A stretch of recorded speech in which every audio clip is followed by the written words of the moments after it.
श्री स्वामी समर्थ. स्वामी महाराजांना त्रिवार वंदन करून आजच्या व्हिडिओला सुरुवात करूया. आज मी ज्या व्यक्तीचा अनुभव शेअर करणार आहे त्यांना तुम्ही सगळे ओळखत असणारच. त्यांना तुम्ही हास्य जत्रा या सिरियलमध्ये पाहिलेलं असेल आणि ते अभिनेते म्हणजे भूषण कडू. अनेक नाटकात आणि मराठी सिनेमात तुम्ही त्यांना पाहिलेलं असेल. हा अनुभव मी सोशल मीडियाद्वारे ऐकला होता आणि आज तो मी तुमच्यासोबत शेअर करत आहे. हा अनुभव आहे भूषण कडू यांच्या अगदी वाईट काळातला. तर दादांच्या शब्दात मी हा अनुभव सांगते. कोविड काळात सगळ्याच लोकांवर खूप वाईट परिस्थिती आली होती. कित्येकांचे जॉब गेले, व्यवसाय बसले. माझंही तसंच झालं. कोविडमध्ये माझ्याजवळ काम नव्हतं आणि माझ्या पत्नीचे निधन झाले होते. जवळ थोडाफार जो आर्थिक संचय होता तो संपत आला होता. खरंच अशा वाईट काळातच आपलं कोण आणि परक कोण हे आपल्याला कळतं. जेव्हा सगळं चांगलं चालू असतं तेव्हा प्रत्येक जण सोबत असतं. वाईट काळात मात्र कोणीही सोबत उभं राहत नाही. अशातच मी माझ्या एका मित्राला फोन केला आणि मला 850 रुपये पाहिजे असं मी त्याला म्हणलो.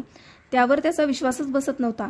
एवढं नाटके आणि मूवीमध्ये काम केलेला ॲक्टर आज चक्क 850 रुपये उधार मागतो आहे. यावर त्याला मी त्याची मस्करी करतोय असं वाटलं. मलाही विश्वास बसत नव्हता की हे काय चाललं आहे माझं. मला एक मुलगाही आहे. मुलगा खूप समजदार, कोणत्याही गोष्टीसाठी हट्ट न करणारा. पण वडील म्हणून आपल्याही काही जिम्मेदाऱ्या आहे. आपण त्या पूर्ण करू शकत नाही आहोत याचं दुःख मला वाटायचं. अतिशय डिप्रेशनमध्ये मी चाललो होतो. जवळच्या काही लोकांनी मला सपोर्टही केला, पण काही जणांनी कुवत असूनही मला मदत केली नाही. अगदी जवळच्या वस्तू विकून रोज खायला आणावं लागायचं. त्यावेळेला मी फक्त मरण्याचा विचार करायचो. मी रोज सुसाईड नोट लिहून ठेवायचो आणि जीव द्यावासा मला वाटायचा. पण समहाऊ मी ते करू नव्हतो शकत. कदाचित मी जगावं अशी देवाचीच इच्छा असेल. एक दिवशी असंच मी रस्त्याने जात होतो आणि ते पावसाळ्याचे दिवस होते. समोर एक छत्रीचं दुकान मला दिसत होतं. माझ्या मनात विचार येऊ लागला की एखादी छत्री घेऊया का, वा कुठेही जाताना असं भिजत जावं लागतं. मी पुढे होऊन दुकानदाराला छत्रीचा भाव विचारला तर त्यांनी मला 350 रुपये असं सांगितलं.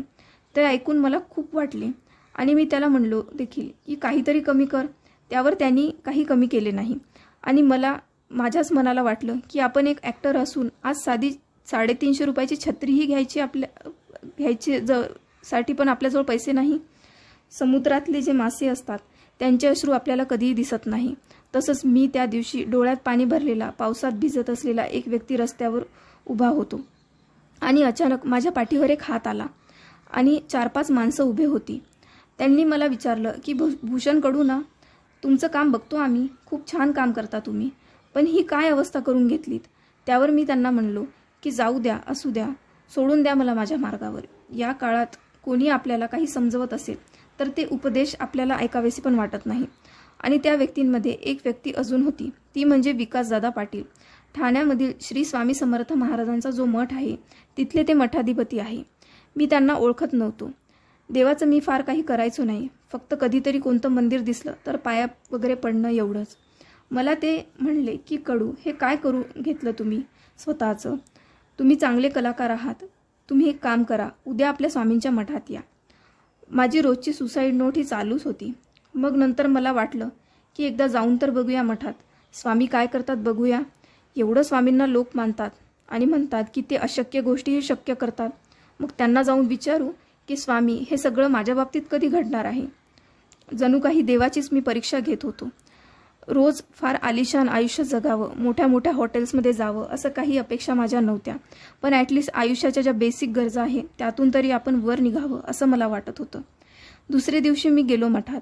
स्वामींना पाया पडलो. तिथे विकासदादा पाटील होते. त्यांनाही भेटलो. ते मला म्हणाले की आता रोज मठात येत जा. त्या दिवशी मला खूप बरं वाटलं, मन प्रसन्नही वाटलं. त्यांच्यासोबत मी काही गोष्टीही शेअर केल्या. तिथली जी काही कार्यकारी मंडळी होती त्यांनी आणि विकासदादांनी यांनीही मदतीचा हात पुढे केला. आणि त्यानंतर माझं रोजचं रुटीन झालं की रोज सकाळी उठल्यावर आंघोळ वगैरे करून स्वामींच्या मठात यायचं. मुलगा शाळेत जायचा आणि मी मठात जायचो. मठातल्या लोकांनी खरंच मला खूप सपोर्ट केला, मानसिक आधार दिला. मी हळूहळू त्यांच्या मदतीने भक्ती मार्गात आलो आणि हळूहळू माझं सुसाईड नोट लिहिणंही कमी झालं. मला आता पॉझिटिव्ह वाटू लागलं. मला आता जगावंसं वाटू लागलं. आपलं आयुष्य जगणं हे किती महत्त्वाचं आहे हे तिथल्या लोकांनी मला खूप छान प्रकारे समजावून सांगितलं. मरण्याचा विचार मी सोडून दिला होता. जवळजवळ 2-2.5 महिने मी रोज मठात जायचो. दिवसभर तिथेच राहायचो, तिथेच जेवायचो आणि कधी गरज पडली तर मला तिथून थोडीफार आर्थिक मदतही मिळायची. त्यानंतर मलाही असं वाटू लागलं की आता किती दिवस आपण त्यांची मदत घ्यायची. ते करत आहेत म्हणून हे असं चालू नाही देऊ शकत. त्या मंडळींनी मला मदत केली, त्यांची परतफेड म्हणून आपणही त्यांना कॅपेबल आहो हे दाखवून द्यायचं असं मला वाटत होतं आणि त्यांचीही परतफेड करायची. त्यानंतर हळूहळू मी कमबॅक केला. त्यातही मला खूप अडथळे आले, पण मी आता पुढे पडत होतो. जसं मिळत आहे तसं काम मी करत आहो. आता हळूहळू बऱ्यापैकी माझ्या काही अपेक्षाही पूर्ण होत आहेत. माझी एक अपेक्षा होती ते म्हणजे सिरियल दिग्दर्शित करण्याची, ती आता पूर्ण झाली. त्यानंतर मुलाचं उच्च शिक्षण देणं हे देखील होत आहे. आपल्या वाटेला जे काही स्ट्रगल आलं ते कधी आपल्या मुलाच्या वाट्याला येऊ नये हाच माझा प्रयत्न असतो. आणि लवकरच आपलं स्वतःचं घर घेणं आणि त्यावर माझ्या मुलाचं आणि बायकोच्या नावाची नेम प्लेट लावण्याचं ही स्वप्न नक्की पूर्ण होईल. श्री स्वामी समर्थ.